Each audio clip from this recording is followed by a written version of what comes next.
Well, let me get my head in.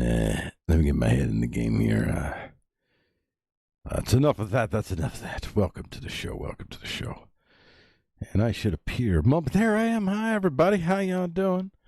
This is Freeqo, and this is the news bar, and this is World News Beyond the Wire. And I might do this show like this maybe once or twice a week, depending on what happens during the course of the week. But basically, I'm doing one video a day on the Action Bots YouTube channel.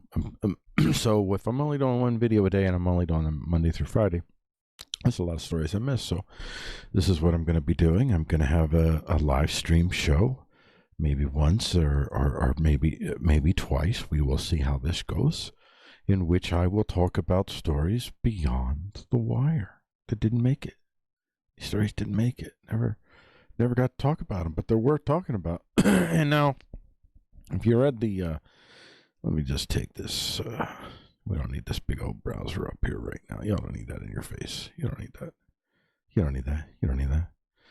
Listen, I'll just take care of this for you there, kids. I got this. I got this.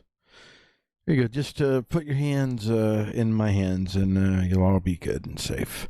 Pair nabbed. This is from TokyoReporter.com. Pair nabbed over distribution of deepfake porn. I don't know why it's deepfake is in quotation marks. We all know what it means. We got it. We got this. Featuring female celebs.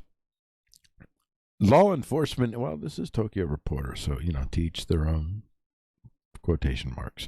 Law enforcement in Tokyo and Chiba Prefecture arrested 2 men over the alleged distribution of adult video productions whose content was modified to make it appear that the stars are female celebrities, reported Asahi Shimbun. Takumi Hayashida, a 21-year-old university student living in Kumamoto Prefecture, and Takanobu Otsuki, a 47-year-old systems engineer living in Hyogo Prefecture, have been accused of violating the Copyright Act. And how? Wow. I mean, if ever there's some IPs in question, now this would be a measure of IP that I guess, if you know that it was fake, if you didn't advertise it as real, then I won't say I don't have a problem with it, but that's my IPs I'm not watching. Nope. But if you're talking about stealing identity and no, that's a whole other level. Now you're talking about personhood at a real fundamental level. Nope. I'm sorry. I cannot support your hackeries, your tomfooleries, such as they are. Between last December and July, the suspects allegedly distributed so-called deepfake videos in which the faces of the actresses have been changed to those of two celebrities on a site hosted on an overseas server.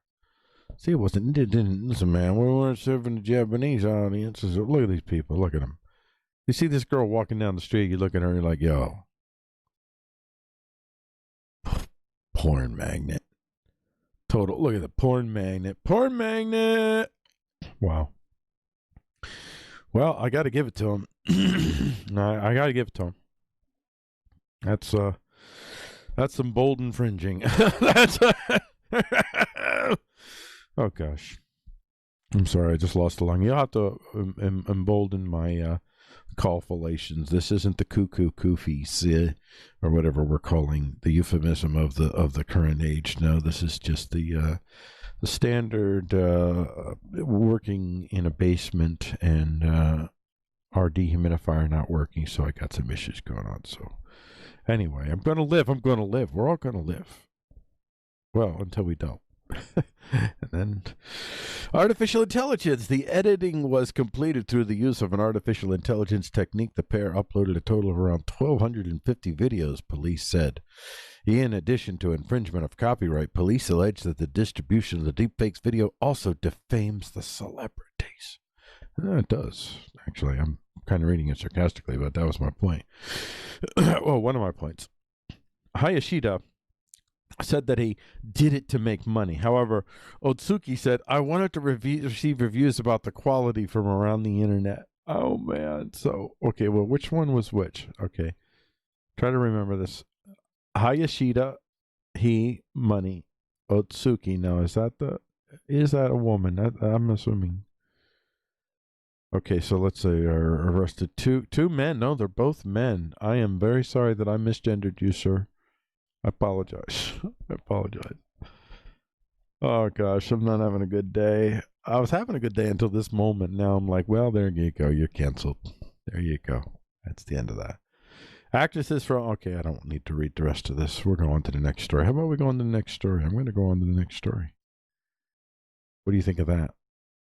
You know what? I'm going to go on to the next story. I don't really care. Look, I'm getting a lot of people in the chat, and I got somebody in the chat that's saying, dude, there's nobody in the chat. I'm like, yes, there is. I just read your chat. You're like, dude, there's nothing. Dude, I just read your chat. Whatever. Anyway, Middle East Monitor. This is Memo Middle East Monitor. Saudis establish military base in Yemen Nature Reserve. Saudi Arabian forces in Yemen have taken steps to establish a military base in the country's half-protected area, an important natural reserve located not anymore in the eastern provinces of Al-Mahran. Let's see if we can get a beat on the eastern provinces of Al-Mahran. Eastern provinces of Al-Mahran. Let's get the map. Let's see. Okay, Google, where are we at here? In Saudi Arabia, and we're in Yemen.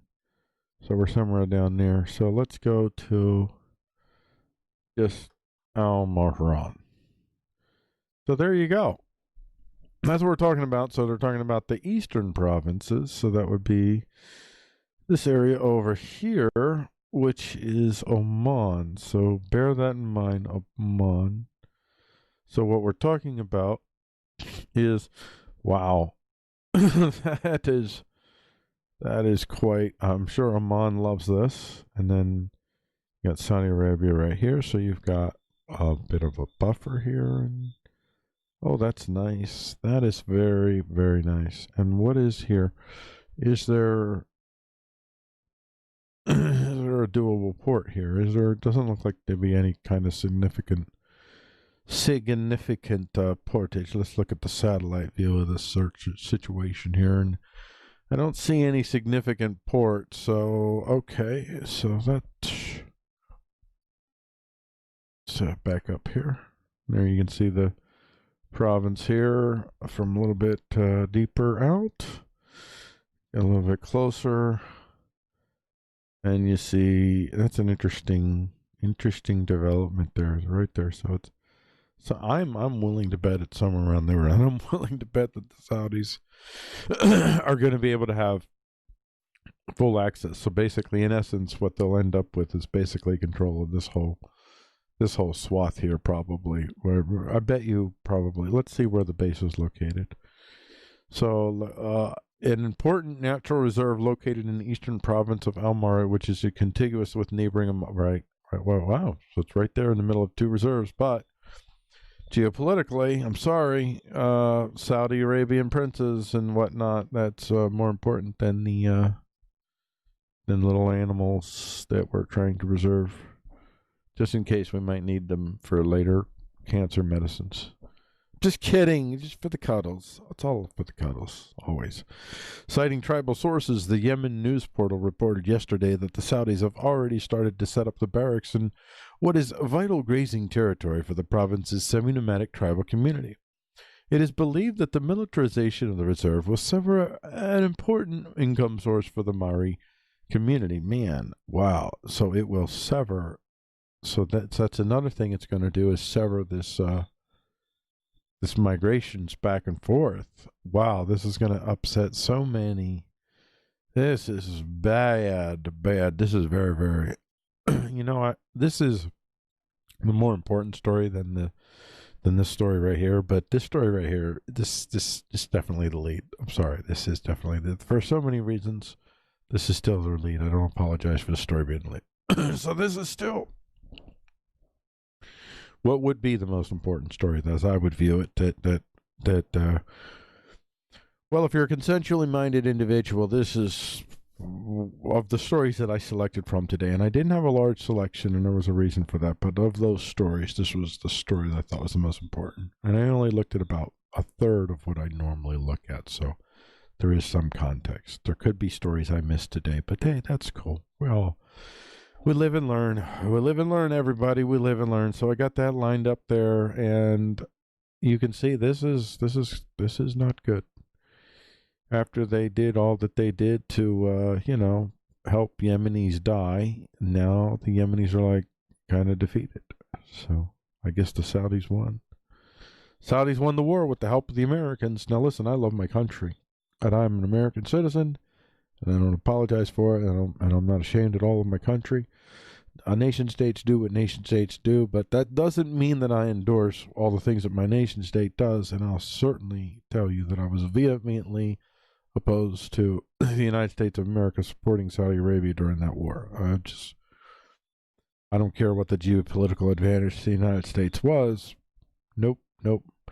We have to learn how to live with having to, whatever we have to do that makes it not necessary for us to do things like this to other human beings. We got to figure that crap out. And I think we can do it in America. There's ways we can do this without having the need to send Saudis support to help them bomb Yemeni kids. We don't want that in our life. But hey, how about this? How about we take a little bit of a jump in a different direction here, because we're not all doom and gloom, everybody. Check this out. Now, I'm not going to try to get into the whole quantum whatever. Okay, got it. I got it. Thank you. This is LEDS Magazine. LEDS Magazine. LEDS Magazine. Let's just call it LEDS Magazine, because, yeah, metal. Shut up. I won't do that again. I will do that again. Quantum theory goes back to... I'm not reading that. So, Columbia, Maryland Light Rider Incorporated announced that it plans to offer a LiFi system next year, delivering internet in homes and offices via light waves rather than via the radio frequencies of Wi-Fi. There's nothing novel about that idea per se. Vendors, including Signify, Pure, LiFi, OLEDcom, and others have been slogging through a prolonged effort trying to get LiFi to take off. But in a novel twist, Light Rider described itself as a quantum LiFi company, emphasizing the network security aspect of its offering. It notes that its LiFi technology gives users instant quantum encryption right out of the box. Folks, just another step. Now, what you're reading here, I'm not sure what the deal with Light Rider is, but I would be willing to bet that Light Rider is probably, let's say Light Rider. Let's get us some inner informations on some Light Riders. There we got here. There's Light Rider. Pan, swim, tilt, float, center. All right, there's light. I don't get it. All right, I'm not looking for that though. Light Rider, I'm looking for information about you. Tell me about you. Tell me about you. English press release. What's this? Okay, so let's check out what they say here. Light Rider is a new app for iPad which lets you control your DMX lights without the need for programming. The app is compatible with any DMX light fixture. Wait, what the heck is this? Is this the same thing? Over Wi-Fi. So ArtNet, I don't get it. And am I not looking at the right thing? This can't be the right thing then, right? Are you embarrassing me? Are you leading me down? But in a novel twist, Light Rider describes itself as a quantum LiFi company. Okay, so... Okay. So I'm looking for... I must be missing something. I'm probably missing something, and I'm sure you highly technical alertians are like, dude, you're so easy. Light Rider itself points out that light is hard to hack, and for that reason, LiFi is indeed a secure environment the company wants to take to the next level. Our mission at Light Rider is to equip businesses, organizations, and individuals with power quantum LiFi technology that will protect our data as we strive to create products that are unhackable, says CEO founder Tony Lawrence. The company plans to first offer the quantum encryption for non-LiFi systems this year, and to then offer LiFi in early 2001. Okay, so is that what they're offering here? Okay, so this is... Okay, no, this says it's 2018. What is this? This isn't what... Maybe this is what they were working on. I don't know. But what I'd really like to know is, okay, so let's get the name of the CEO, Tony Lawrence, Light Rider. Tony Lawrence, Light Rider.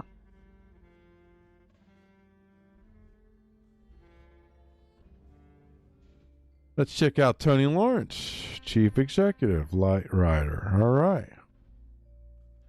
Tony, there's Tony. Is that the Tony Lawrence? Really?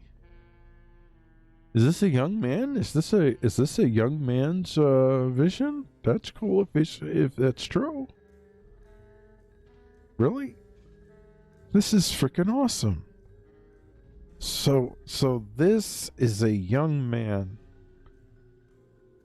All right. Recruited by the NSA at the age of 17, Tony was the first cyber warrior for the U.S. Army, the NSA, and Cybercom. By the age of 22, he was working for the director, NSA, and helped create modern-day cyber as we know it. Now Tony's bringing magic and wonder to your homes and offices with quantum LiFi. After years of development and millions of dollars in R&D, Light Rider is quickly moving our first two products through the final launch phases. These final steps are transitioning our patented technology into two finalized products, and this is your opportunity to join. Okay, so this... Okay, so let me just say...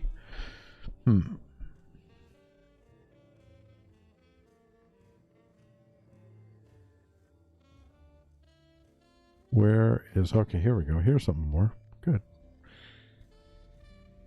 All right. Light Rider unveils quantum LiFi technology to create next-generation network security. Light Rider Inc. Oh, here's their company. There we can go to their company. Light Rider. Be the first to go quantum. Light Rider is putting the power of quantum in your hands today. Okay. So, get updates. Okay, where... No, I don't want the updates.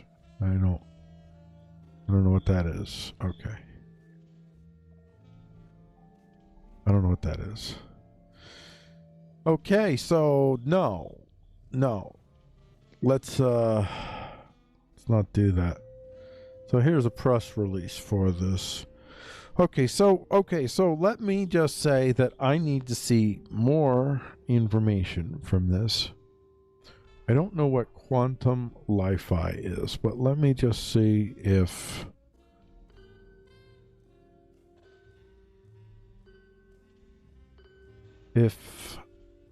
quantum LiFi is. What is that? Because that may help me get my head around this. All right, quantum LiFi. So, okay, so I am not sure what. Okay, here we go. I know what LiFi is. LiFi is basically, it is, you're transmitting through light. So, unveils. Okay, so how did they unveil? What did they do? Okay, so they U.S. company Light Rider has unveiled its first quantum encryption products that could revolutionize network security for businesses and individuals. The company has combined Wi-Fi. Is this their actual product? Okay, so I am very interested in learning more about this. So as you guys can see, I don't really see a lot more information on this. This is one of the reasons why these are the type of stories that generally I don't end up choosing to talk about when I feel a little bit less certain about I need more information. I mean, I'm wanting this to be just what this dude is describing, but he kind of described himself as kind of like a superhero. Usually that's not a good sign. Usually. I'm just saying. Usually when you work for the NSA and then you're developing a product in which you're offering total LiFi encryption, I don't know. I gotta ask some questions.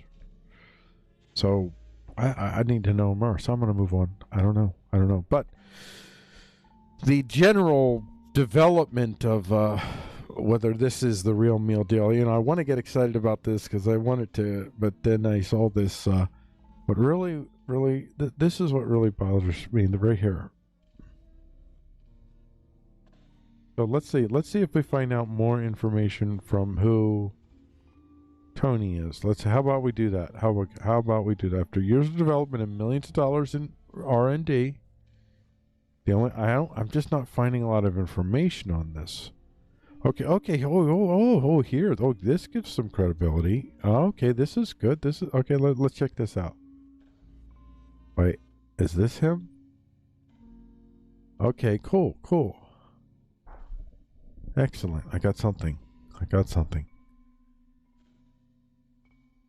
Wait, no, that's not. Oh, that's a different story. Don't worry about that. I got stuff. All right, where is this now? Oh man, there's so many. Oh my gosh. Oh gosh. Here we go. VOR Technology acquired Columbia, Maryland-based Intel Group, a provider of mission. This makes me feel better now. Okay, so this is from January 2017. All right, good. This is good. Headquartered in Columbia, Maryland, so a provider of mission-critical defense intelligence and to both commercial and federal customer. M&T Investment Banking Group served as exclusive financial advisor to VOR Technology in the transaction since its foundation in 2012. Okay, whatever. Okay, good. Okay, so, so I'm just going to put that on my radar. I'm going to hope I see some more stuff about this. This could be very promising. If this is what they say it is, then I mean, that's pretty powerful. And I will say, if you really did work for the NSA and you really are like Prometheus, about ready to share the fire with the mere mortals, dude, watch your back.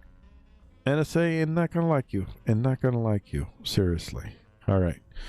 I'm going to keep a track on this. I'm willing to bet if there is something to it, Thunderfoot will have a video on this, And if this is legit, then I won't see a Thunderfoot video. That will encourage me and make me feel like, hey, maybe this is... Yeah, just call me skeptical because, I mean, I really, really hope it's true, though. I hope it's true. We'll move on to the next story. Oh, this is a lovely story. I don't know if you guys are following what's going on in Catalonia, but in general, I usually favor form of, I guess you say, high levels of autonomy with... I guess I prefer confederal models of governance with a significantly high level of local autonomy. And certainly I think if Catalonia lived in that type of structure in Spain, the Catalonians might long have been able to integrate into Spain without losing their what they want to hold on to, their Catalonian identity. And I've followed this for years on this channel and other YouTube channels that I've done in the past, and here we are still dealing with the aftermath of their crackdown from a couple years ago. Spanish Constitutional Court to consider appeal of that's Spain's crackdown on Catalonia, of Catalan leaders banned from office. Spain's Constitutional Court will consider an appeal against the Supreme Court decision banning former Catalan leader Quintorra from holding office, according to a press release published on Tuesday. Spain's Constitutional Court will consider, I already said that, the country's Supreme Court on September 28th upheld a decision stripping the leading Catalan politician of his right to hold any elected offices for 18 months. Torra subsequently left his post, oh, by the way, this is from urdupoint.com, urdupoint.com.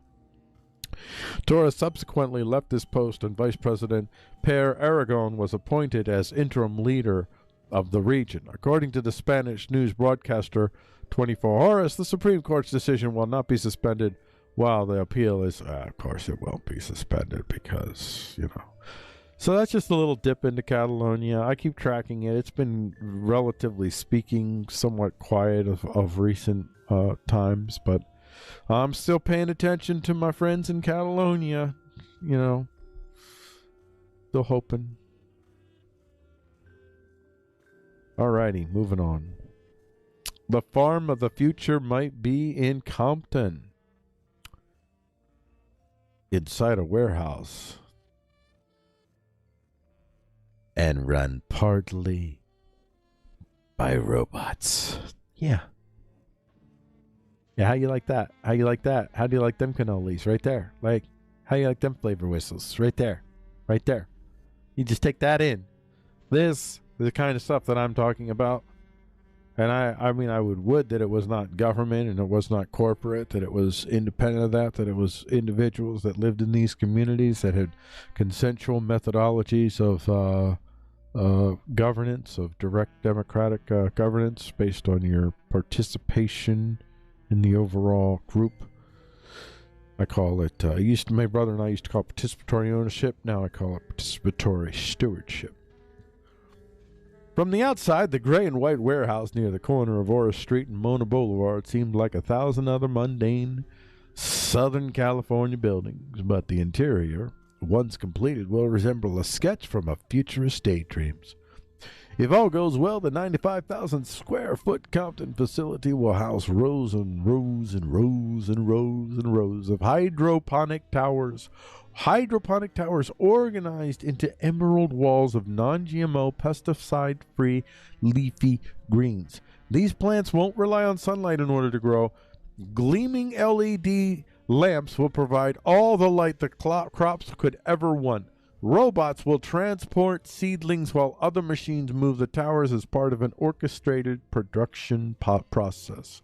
Picture a grown room for in a futuristic Martian colony, and you're probably on track. And if you pay very attention to the video that I'm going to be sharing tomorrow, because the video tomorrow is about my concept of I call it a castle community that uses hydroponics towers as part of its overall scheme. And certainly we want to incorporate AI and all these other things. Now, everything that what I want is for this to be open source technology, and for it not to be trying to be turned into any kind of McFranchise. So it's controlled by a small number of people still that have the power to force you into a licensing agreement rather than an ownership capacity. I want to be able to build where I am without having to worry about my IPs. I mean, to some degrees of IPs, but significantly less IPs than we have now. Open source IPs and working on having groups of people that develop technologies that they open source, that they immediately open source for the world, so that that's the end of that. It's the open sourcers versus the corporatist colonizers, if you will, to borrow a phrase from the quote unquote left.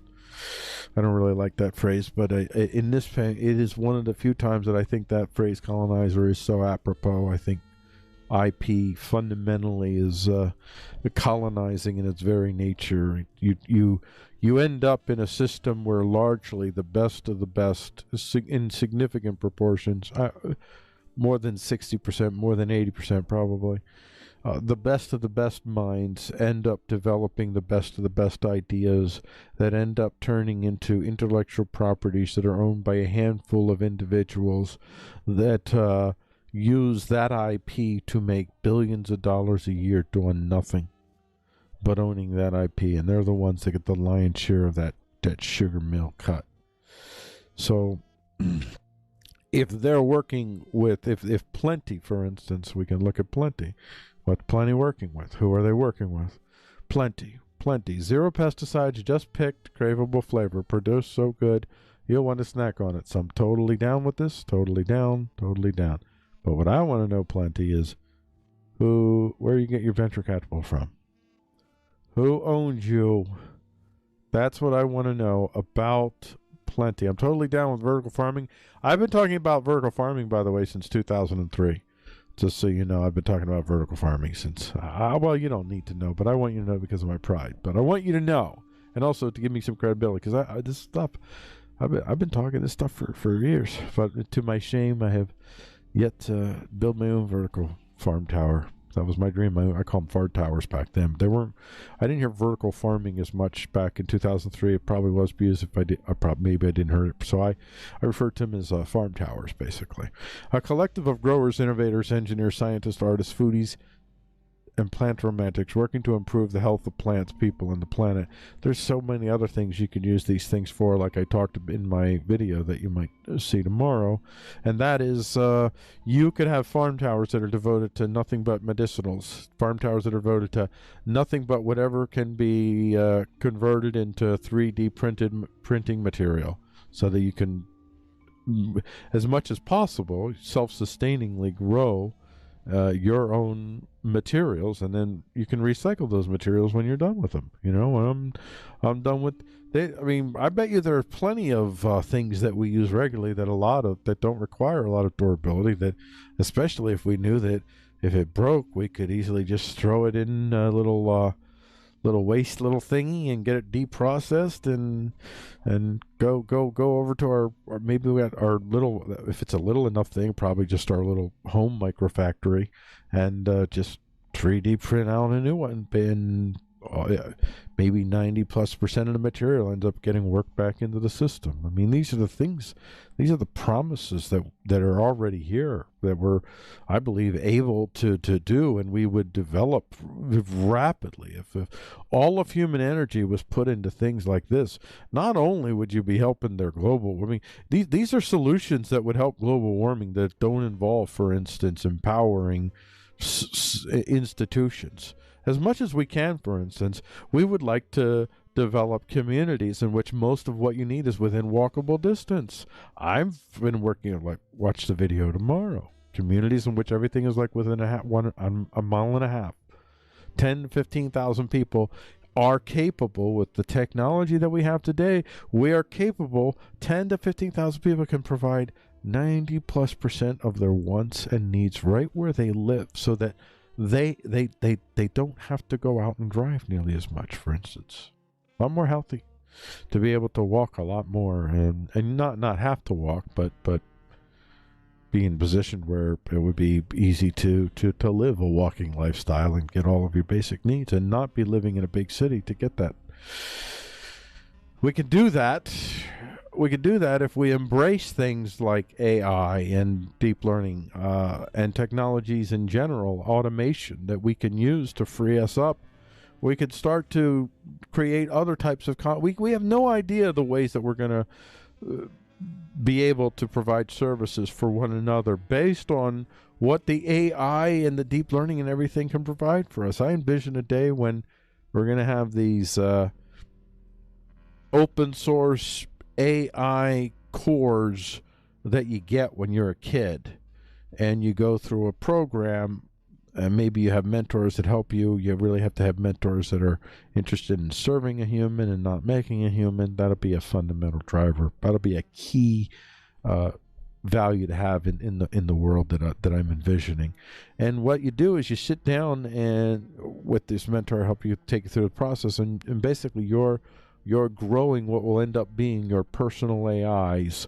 AIs. You're probably going to want to have like a council of AIs with differently focused aspects, so you can have a balanced council. You wouldn't want to just have one AI, I imagine. You wouldn't want to have too many, and wouldn't have too little. So I don't know. Somehow I'm thinking in my head 9, but that's just ridiculous, just speculation. I mean, the whole thing's ridiculous, but still, it is possible. It could happen.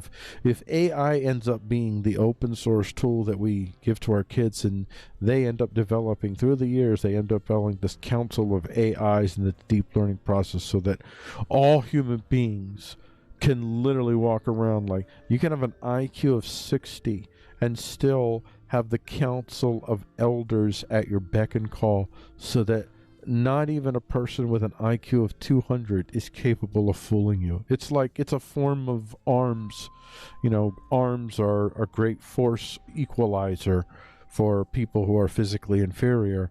Well, these AIs will be like a great intellectual equalizer for people who are intellectually inferior. It'll be a whole different dynamic. This is ridiculous, I know, but it's a dream. It's a dream.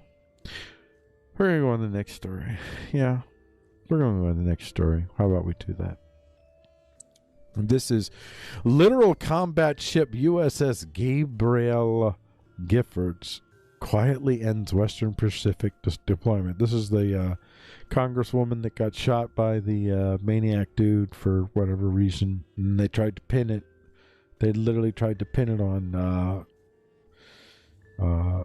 Sarah Palin, but as it turns out, the move was not really a smart one, and she ended up getting some retractions and stuff.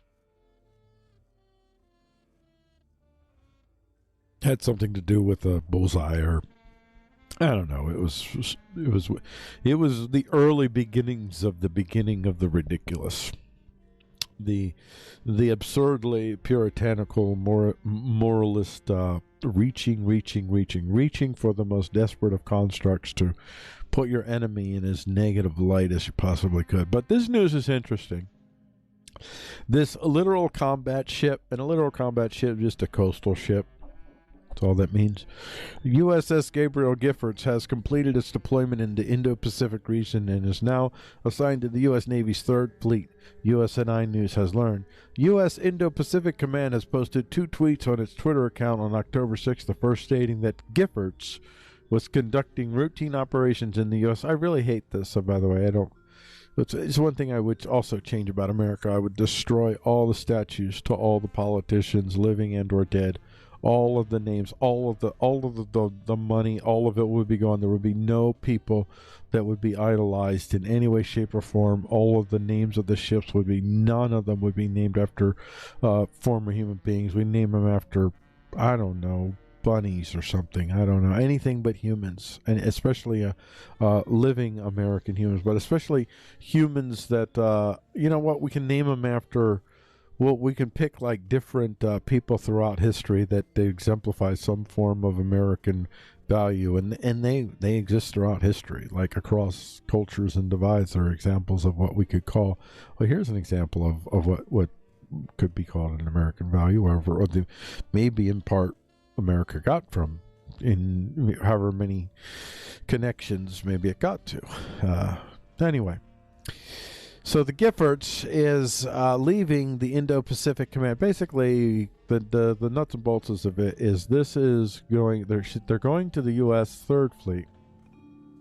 So she was working in the U.S.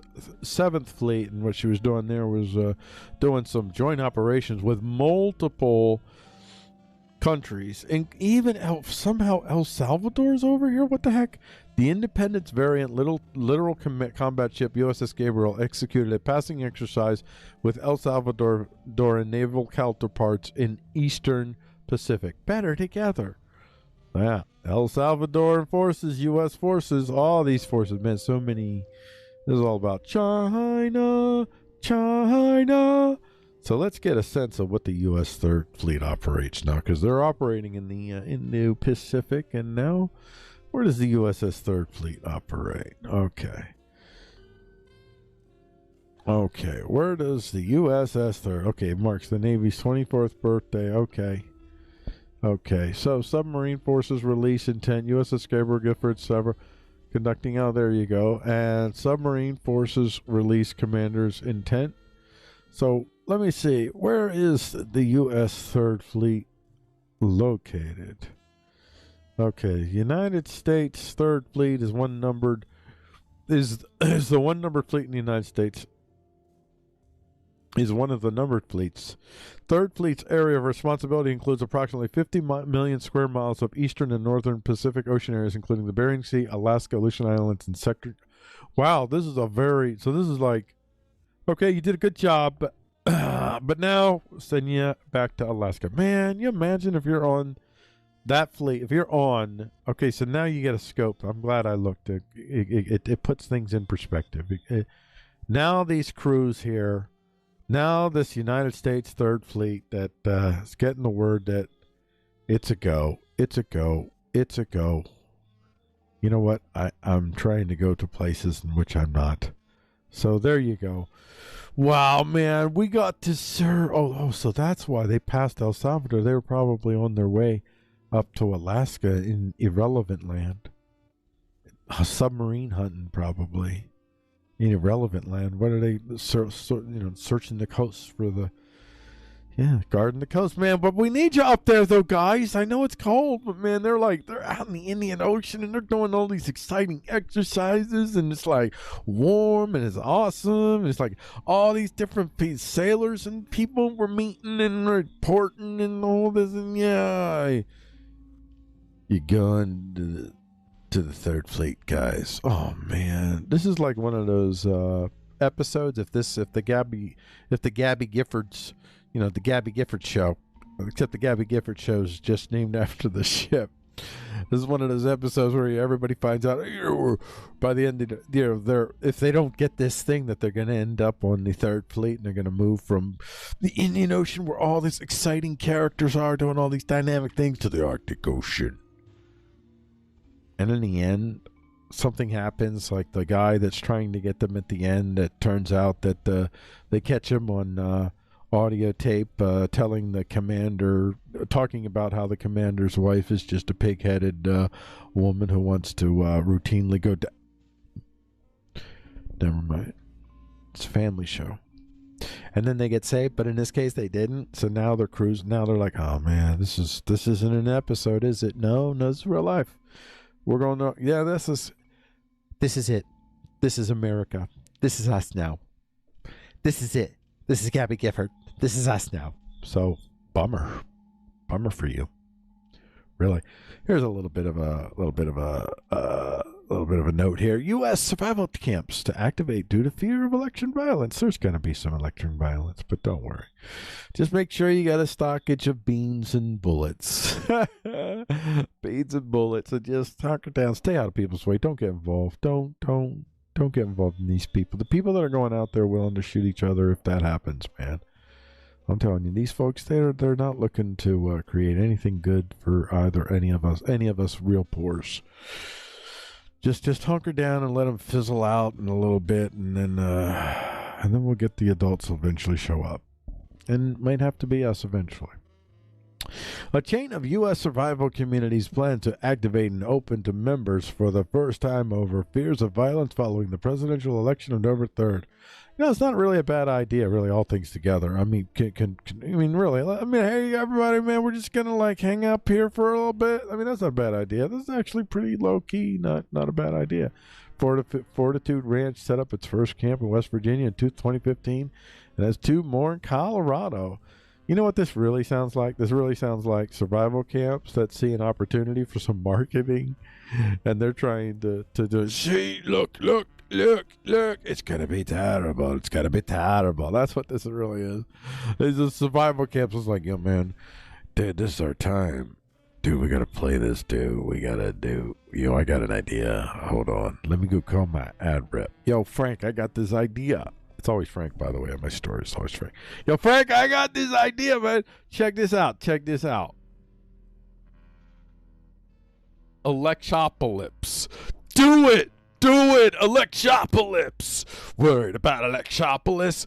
Come camp out with us. We've got beans and we've got bullets. Yeah! And bacon. Yeah! Dude, that would win, actually. Hey, you guys, if you use that and you make money, you don't need to send me any because, yeah, it's cool. But if out of the kindness of your heart you want to send me, yo, hook me up because that idea is going to make you money. Go with that. That's your marketing right there. I'm not going to go into any more. How about this one? Octopus farms could become a reality. Science warned. I mean, come on. I first saw this. I was like, oh my gosh. Octopus farms?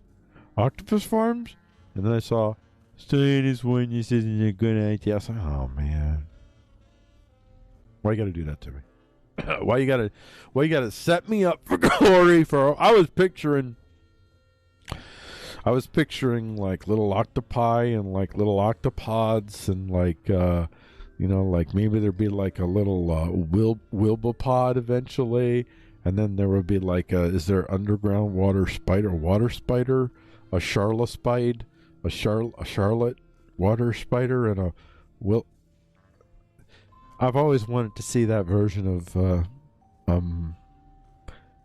Charlotte's Web where Charlotte was an underwater spider and Wilbur was an octopus. But I guess that's not going to happen. Efforts to raise octopuses in captivity like we do with salmon and other fish are on the rise, but farming these sea creatures to become our food might be unethical and bad for the environment, some scientists say. I don't care about the unethical part. Well, to a certain degree. I mean, if you're going to raise them in ways in which they live like pretty long lives, and then when they get yanked hard and fast, like boom! Whatever it is, like that's really the humane. Well, as humane as you can be, you can't really ever be humane. There's no humane way to kill an animal to eat it, but in the least coercive a manner as possible. I'm sorry, I know people that are vegans take this seriously. I'm not laughing at you, but I don't take this seriously as you. But I get that you do, and I respect that. But hopefully, you respect that I don't. But I do. I don't want to see these animals treated I wouldn't want the octopus if there was no way to do this, like if they're like veal. No, let's not. I don't like the veal model. I don't like taking I got issues. Never mind. I got issues. I had crickets I still have a cricket, but the cricket's far enough that it's not bothering me. It's not interfering too much with my recordings, so I let the cricket live. But these 2 crickets got in here. I tried so many times to catch these crickets. They're too freaking fast. So I had to kill them. And it was brutal. It was like they struggled. They didn't give up. I mean, when I hit them the first time, both times, they weren't dead. And then they struggled and flaggled, and oh, it's horrible. So like even that, like killing crickets is not cool for me. So, I do eat cow though. But I didn't cry when I killed the crickets, but it haunts me to this day. The closest researchers have gotten is catching wild octopus for a few months of captive rearing before harvest. Today, there are still no functional octopus farms raising the sea creatures from hatchlings in operation, and that's how some researchers argue things should stay. Okay, I don't care about. Here are the ethical questions. Some argue the ethical consideration of raising these highly intelligent animals in they're highly intelligent. So if they're highly intelligent, then they'd know. And if they'd know, then okay. Octopuses, yes, that is the correct plural to noun, are smart. The eight-legged mollusks solve puzzles and escape complicated enclosures and might even turn shells, rocks, and other bits of their environment into tools. Raising these creatures in confined settings that might deprive them of wider environments they like to explore is a step too far. All right, that's it. No more eating octopuses unless they're delicious. But in this case, they're not delicious. So subjectively, I can go ahead and righteously stand in support of the octopus. I've read enough. I'm done. I am done with this story. I don't want octopus farms. I no longer want Charlotte's Web for an octopus Wilbur. What did I call him? What was he going to be called? He was going to be a Wilpus. That's what he would have been. He would have been a Wilpus. Charlotte and Wilpus. Charlotte's Web. But now I can't be, because Wilpus can't be a farmed animal because he's too intelligent. Even though pigs are smarter than Oh gosh. Oh man. You know what? Octopus Farm is back on because bacon. Principles. I'm not going to be taken down by him. So if I'm going to be taken down by a principle, I'm going to reject it. I reject it. Go, Octopus Farm. So there you go. Let's see. I'll just go over this real quick. So where is it? Okay, so in 2019, a handful of scientists started to raise questions about the ethical. Oh, never mind. I mean, that is always the question.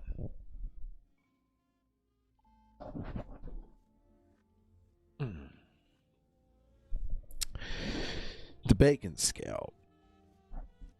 On the bacon scale, there's bacon, there's steak, there's varieties of scales to consider, but the bacon scale is the most sacred of them all, and that's one that you gauge an animal by the bacon scale. How close do they get to bacon? If they get really close to bacon, they're going to get et. I don't care how smart they are. Further they get from bacon, the less likely they are to be et if they are intelligent. That's why we don't eat dogs. Dogs on the bacon scale. Subjectively, from what I hear, I've never eaten dog, but no, very low in the bacon scale. Not worth it. That's why we eat dogs and we don't have pet pigs. There you go, ma'am. You understand? This is from Namibia. African Continental Free Trade Agreement to benefit Namibia through intra-regional trade. This is stuff that's been developed in the background, and I think Africa definitely bears repeating or bears paying attention to. I don't know who she is. Doesn't say. All right. Well, hello there, ma'am. I'm sorry I don't know who you are. I don't know how to address you, so I'm going to move on.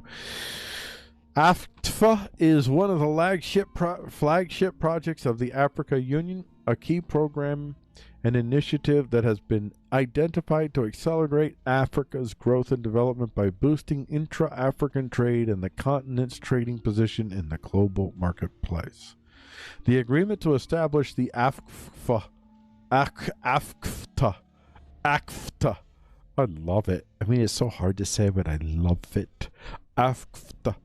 Established the AFTFA was signed by 44 African Union member states in March 2018 during the 10th extraordinary session of the African Union Summit held in Kigali, Rwanda. An extra 5 member states, including Namibia, signed the agreement during the 31st ordinary session of the AU Summit in July 2018, which took place in Nouakchott, Mauritania. And that's, I believe, island, right? Mauritania? Let's step into Mauritania. Check it out. Nouakchott. Mauritania, there you go. Nouakchott. Wow, Nouakchott. Mauritania's on the coast. Okay, so the western coast of Africa. And there's Nouakchott. So that gives you a sense of what we're talking about. This is interesting here. This is cool. What is this? I don't know what I'm looking at. Okay. I guess that's the city of Nuchkat. So there you go. That's what Nuchkat looks like. Let's get her back to the story now. So that's where they had this meeting back then. And so there you go. I think that bears paying attention to. African Continental Free Trade Agreement to benefit Namibia through intra-regional trade. They are trying...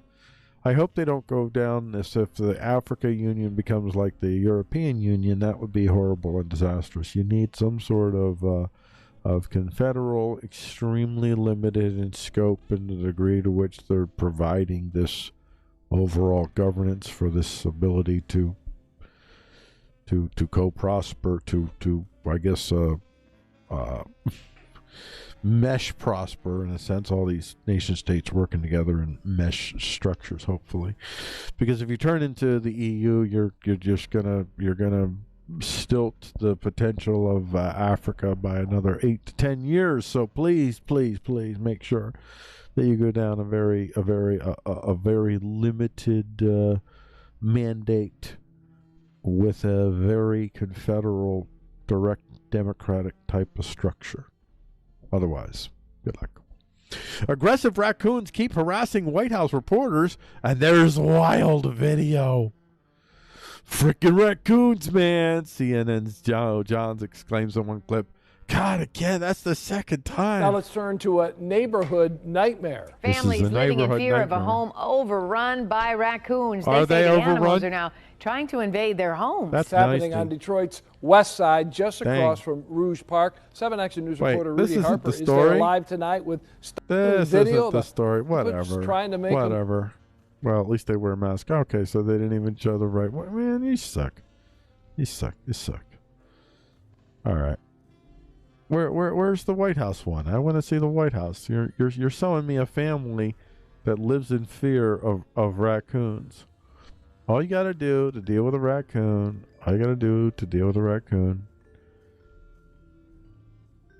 Hold on. Again, of course, we'll continue. Nope. All right, never mind. You suck. All you got to do to deal with a raccoon is put some peanut butter out and poison it. No, just kidding. Don't do that. No, just put some peanut butter out and let them gather, and then just throw a huge net over them and get the net wrapped around and just kind of drag that net out into the middle of a godforsaken woods way far away from where you are, and just cut the net and run for your life. That's what I got to do. Simple as that. She's silly. I mean, get some sort of hillbilly hick brother out there to take care of it there. Somebody from Georgia, something like that. Get someone out there that can swing the song there. And there you go. I think we're going to end with that. That's the end of the show. That was the last story. We're going to end with that. So I thank you all for watching. This has been, I guess, Freeqo Talks the News Bar. This is the kind of the... world news beyond the wire. That's what we've got going here. World news beyond the wire. I'll see you. I'll probably do another one of these on Tuesday. I'll probably do Tuesday, maybe Mondays and Thursdays. So maybe Monday. Probably Monday, I think. Yeah. You guys have a great rest of your